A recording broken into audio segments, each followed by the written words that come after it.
Sinners is a masterful film in the sense of, bro, this is about Black America. There's not many stories that aren't trauma-induced or pulled from a traumatic place that is about Black art.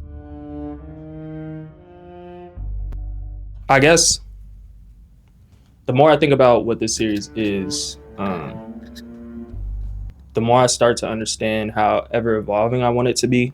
I kind of just want to be more open about my influences, my opinions, my stances on things, because when you take all the extra shit away from it, art is always just what you're left with. It's important for me to share my opinion on art when it comes about because it's something I'm super inspired by. So top of mind right now, one is the Oscars, even though it's been a little minute since the Oscars. What the conversation turned into was, it was essentially one battle after another versus Sinners. There was some Marty Supreme shoehorned in there, but a lot of it was one battle after another and Sinners. And to me, Sinners is the pinnacle of what Black art is on a public forum, because Sinners is a masterful film in the sense of, bro, this is about Black America. There's not many stories that aren't trauma-induced or pulled from a traumatic place that is about Black art. So when I see original screenplay by, and it's someone that's from home, from the Bay, it's important for me to show love to that. But not only that, bro, it stood at the highest high. It's at the pinnacle of cinematic achievement now. It was important for me to see that. It was important that it got recognized. How can I say this without being an asshole? One battle was a white man's take on a struggle. For me, my issues with the film show up within the first 10 minutes. I do appreciate what he showed in a struggle, but the character Lockjaw was off-putting for me. I am not telling anybody how to feel about the film. I'm telling people why I feel the way I do about the film, and why Sinners is a stark contrast where it's a Black man's voice and it's from a Black American voice.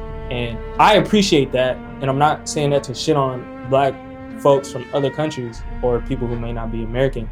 But for me, Sinners stood out because it was a film about something I could personally relate to. To see Coog walk away with Best Original Screenplay and see MBJ walk away with Best Actor, to me, spoke volumes about what Sinners was able to do as an original screenplay. The Oscars spoke to a voice that might or might not be voiceless today. So for me, I show full support to Sinners.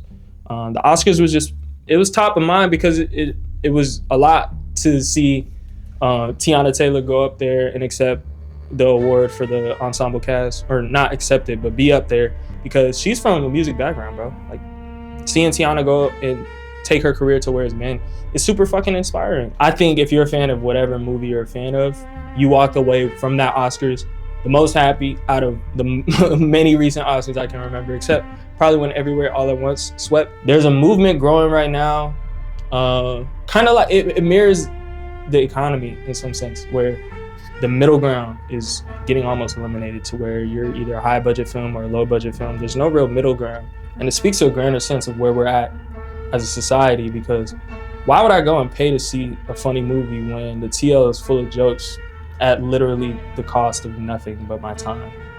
Why would I go and see a film about comedy or see a rom-com when Netflix has 15 million options I can just choose from and get the bare minimum?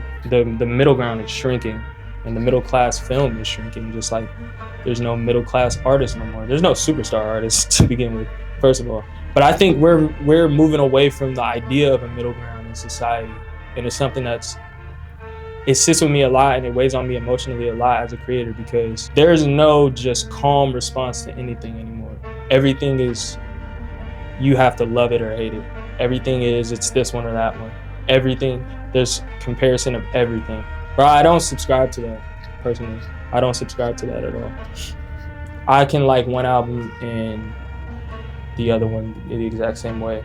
I can like one movie and the other the exact same way. The art suffers from it because you're pitting two things that you shouldn't ever pit against each other. I don't think art is to be pitted like it's a sport. I think art suffers the most, even though sports suffer.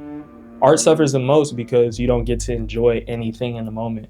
And the top of mind thing that I can reference most recently was when J. Cole he did his interview with Nadeska, and I just watched that a couple days ago, and he spoke on that. He spoke on this exact topic. He was talking about putting two Schoolboy Q albums against each other, or the LeBron and Jordan thing. LeBron's still going.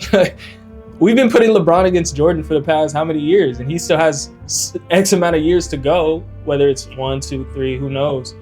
But since we started pitting him against him, it was like 2010, 2011. Bruh still had a decade plus of a career, and so many people that were Jordan fans weren't able to enjoy that because they were too busy comparing the two. This is a masterclass in sport, you know what I mean? And he's either the best or second best ever. So if he's getting that, there's films getting that are just good.